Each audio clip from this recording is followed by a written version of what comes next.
ensure that their numbers add up for Mr. Damodaran? Well, I think it's time for them to present their tasks one by one. And the first person to have drawn the lot is Saurabh. So welcome, Saurabh. Good afternoon, Jesus. So today I'm going to talk about the internet and online banking and the security state in India per se. Today there are around 81 million users, online users in India.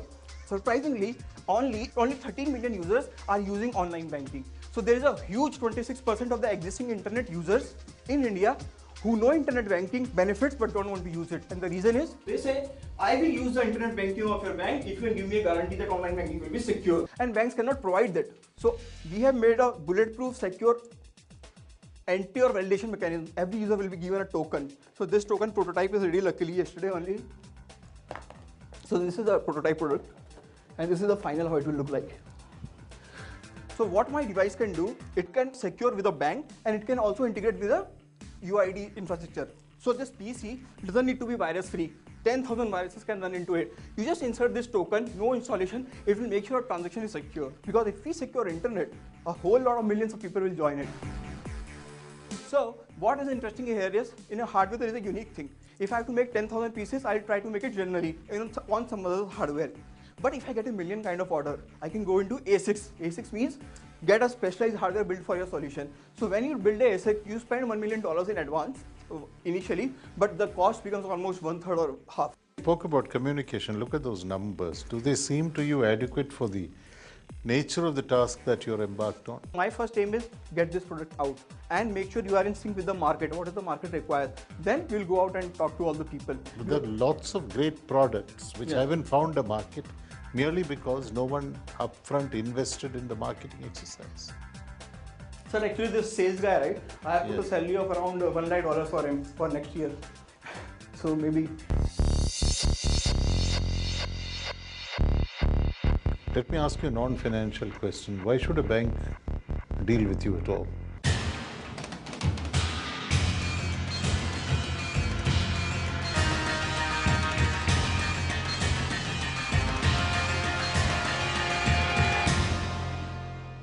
Can I have a water?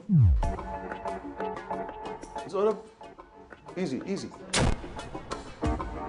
So I agree your point. That kind of big marketing communication is not yet planned, but I think I should have it. Wish you luck. I was a little nervous. I don't know why this is like 5th, 6th round, but I think I got a little nervous. But he's been a very passionate young man. The passion must come after he gets the 5 crores, not before.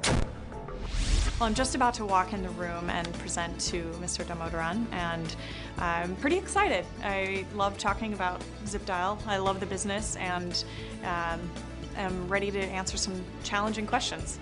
So I'm Valerie Rajitsky. I'm CEO of ZipDial, a company I founded this year.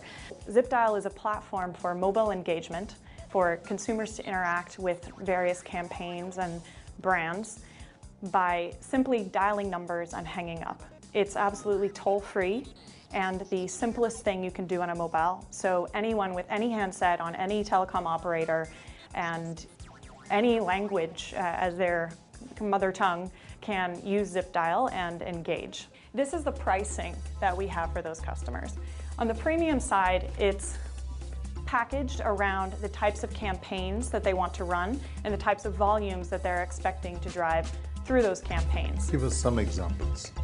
Sure. So, for example, a customer of ours, Aventis, a pharmaceutical company, is using ZipDial for updates on diabetes health tips, as well as some other services for market research that they do with their doctors to be able to collect data more accurately and quickly. A customer like that will pay us more to the tune of $1 lakh a month, whereas a small medium enterprise who has no hand-holding from our side comes directly to the site and creates maybe a restaurant review or a lead generation for a local gym.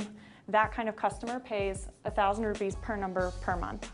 What about the problems of the telecom industry itself in terms of the large number of disruptions that customers are facing? Why would they put their bets on this? I think actually play into our benefit. SMS get lost, calls get dropped. You can't wait on hold for forever because the call might get dropped and then you've been sitting on hold for 5 minutes and now it's gone. So zip dialing takes 1 second. You haven't spoken about competition at all.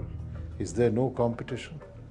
There's no one that we know of doing this via missed call, other than there's one Pakistani startup that we found that seems to have thought through some similar Because things. missed call is an Indian contribution to telecommunication. It's So an there must be something emerging there. markets contribution. In Africa, they call it flashing, but it's a very, very common behavior in anywhere where there's a prepaid market.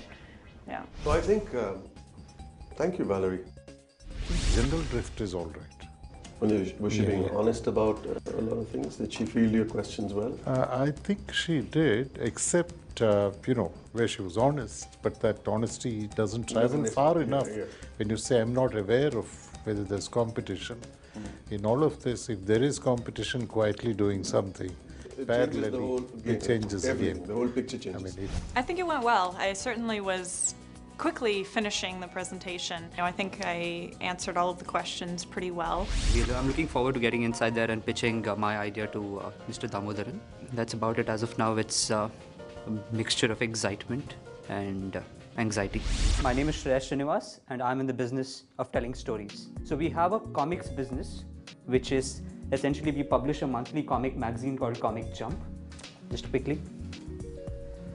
A very interesting aspect of this business is that we have, as I said, multiple revenue options. So I have revenue coming in from sales and I have revenue coming in from magazines. This is as far as the print goes. We are also focusing on the digital content aspect. Gentlemen, if you have a Vodafone or a Tata Docomo, you could pick it up now. You will be able to find this magazine online. We've recently done a JV with an Australian company which is putting our content out in iPad, Kindle. You're putting it out there in all kinds of web platforms, essentially making digital content accessible to the globe. Something that I cannot do with a physical copy. I'm reaching out to the globe through a digital presence. If you look at the West, almost all the big budget animation movies are first tested out on comics or on books and then made into movies, because you're able to test the idea out with the masses, and it's a very low cost concept. Today, if we had a Finacle 10 years back, a lot more projects would have come into India. To me, this is what this magazine does. This is proof of concept that we can pull out quality work. How do you guard against copyright violation? What prevents somebody from, in Meerut, for example, from printing this and distributing? To a certain extent, we depend on the legal system in this country to help us protect this copyright, develop the kind of distributor relationships. You haven't answered my question. I know that the laws exist, Okay. but every book Okay, I'll put it that is a bestseller here is printed cheaper in Meerut and distributed. I will not make money out of sales. I will make money out of advertising. So you're not just looking at somebody copying your content. You should be able to copy my content and then sell ad space on that magazine. Only then will you make money. Give me one good reason why you will advertise here and not in some newspaper or in one of the other well-circulated magazines.